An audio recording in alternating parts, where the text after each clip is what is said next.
చదువుకున్న మూర్ఖుల కథ అనే హెడ్డింగ్ కింద వార్త రాయాలి యూరోపియన్ యూనియన్ దేశాలకు సంబంధించి. ఎందుకంటే వీళ్ళందరూ ఇజ్రాయెల్ మీద ఒత్తిడి తెస్తున్నారు. పాలస్తీనా 2 స్టేట్ పాలసీకి ఒప్పుకోవాలి అని చెప్పి వీళ్ళందరూ గొడవ. అంటే ఇజ్రాయెల్ని ప్రత్యేక దేశం కిందనే ఒప్పుకోవాలి అన్నట్టుంది. అందుకు ఒప్పుకోవట్లేదంటూ ఇజ్రాయెల్ ప్రభుత్వం మీద తీవ్ర స్థాయిలో విరుచుకుపడుతున్నారు. కానీ అసలు విషయం ఏంటి?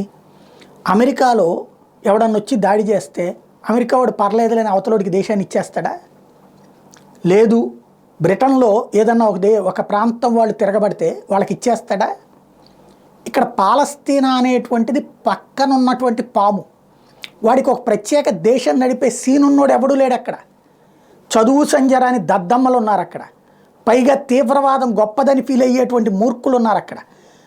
వాళ్ళని నడపడానికి కావాలంటే అరబ్ దేశాలతో నడిపించుకోమని చెప్తున్నారు, కావాలంటే యూరోపియన్ నడిపించుకుంటానంటే నడిపించుకోమని చెప్తున్నారు. కానీ వాళ్ళెవరు నడిపించరట.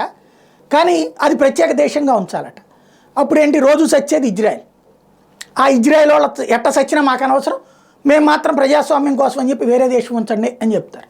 యూరోపియన్ యూనియన్ తాజా ఆగ్రహాన్ని ఇజ్రాయెల్ అయితే అంగీకరించట్లేదు.